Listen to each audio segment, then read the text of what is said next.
Welcome back, dear followers. Your support is important. Please like, share and subscribe my channel for daily weather forecast for Canada. Thanks a lot. Right now, Canada is sitting under one of the most contrasting and intense winter patterns we've seen in recent days, with dangerous cold dominating the north and central regions. While active winter systems continue to impact the east and coastal zones. This is not a quiet weather day. This is a country split between extreme cold, blowing snow, and active winter precipitation, and the impacts are already being felt from coast to coast. Let's start with the big picture, because the warning map immediately tells a serious story. Large swaths of the country are highlighted, especially stretching from northwestern Canada through central provinces and into eastern regions, indicating widespread weather alerts.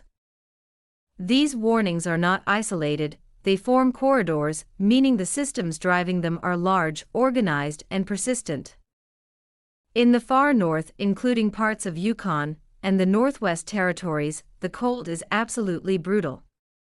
Current observations confirm this. Yellowknife is sitting near -32 degrees Celsius, while Whitehorse is around -22. That kind of cold is not just uncomfortable, it is dangerous, especially with any wind present. Frostbite can occur in minutes, mechanical failures increase, and travel becomes risky very quickly. The warning shading in the north aligns perfectly with these temperatures, suggesting extreme cold advisories and possible wind chill warnings. Even clear skies in this region don't bring relief, instead, they allow temperatures to plunge even further overnight. This is Arctic air in full control. Now, shifting southward into the prairie provinces, the situation remains harsh. Winnipeg at -24, Saskatoon at -18, Regina at -13, all locked well below freezing. What makes this more dangerous is that several locations are reporting drifting snow and blowing snow, meaning visibility can drop suddenly, especially in open areas and along highways. This matches what we see on the warning map. Elongated highlighted zones across the prairies indicate ongoing snow combined with wind, a classic setup for reduced visibility and dangerous travel conditions. Even light snowfall becomes a serious hazard when winds pick up in this kind of cold. Moving west into Alberta and British Columbia, conditions start to change, but not necessarily improve.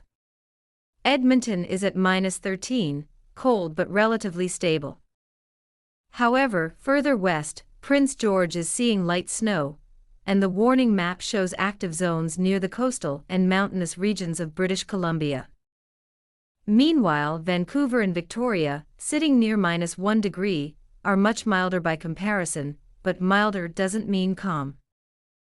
Mostly cloudy skies and nearby precipitation zones suggest unsettled weather, and in coastal BC, even slight temperature drops can mean icy roads and slippery conditions. Now let's turn our attention to the most active and impactful region right now, eastern Canada. The warning map lights up dramatically across Ontario, Quebec, and Atlantic Canada, and current conditions confirm why. Ottawa, Montreal, Quebec City, Fredericton, Halifax, and Charlottetown are all reporting light snow, drifting snow, or blowing snow, with temperatures mostly between -15 and -17 degrees. This is a classic winter storm environment, not necessarily extreme snowfall rates, but persistent snow combined with cold and wind, which can be just as disruptive. Roads become snow-packed, visibility drops, and even urban centers experience slowdowns and delays. In Quebec, both Montreal and Quebec City are dealing with light snow and blowing snow, a clear indication that winds are strong enough to lift snow off the ground. This is especially dangerous on bridges, open highways, and rural routes. Further east, into New Brunswick and Nova Scotia, snow continues. Fredericton and Halifax both reporting light snow, and the warning shading near the Atlantic coast suggests ongoing winter weather advisories, possibly tied to a coastal low-pressure system pulling moisture in from the ocean. Now, look at St. John's, Newfoundland, currently mainly clear at around -13, but the warning map still highlights areas nearby. This tells us something important. The system may be either approaching or recently passed, and conditions can change rapidly. In Atlantic Canada, weather can shift fast. Clear skies can give way to snow, strong winds, or freezing precipitation with very little notice. Back towards central Ontario, Thunder Bay is at a staggering -26 degrees, clear but dangerously cold. This reinforces the idea that behind the snow systems, powerful Arctic air is flooding southward, locking in extreme cold once precipitation moves out. This is a textbook winter pattern.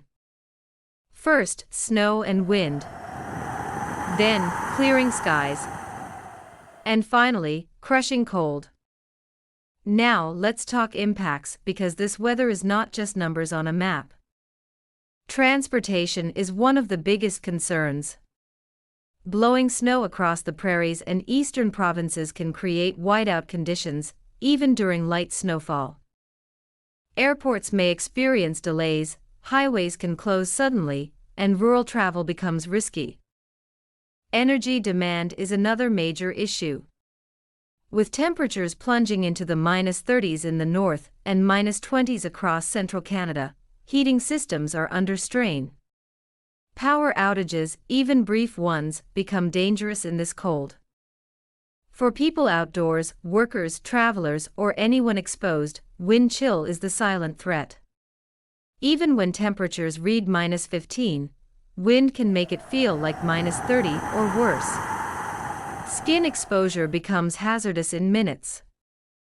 And let's not forget infrastructure.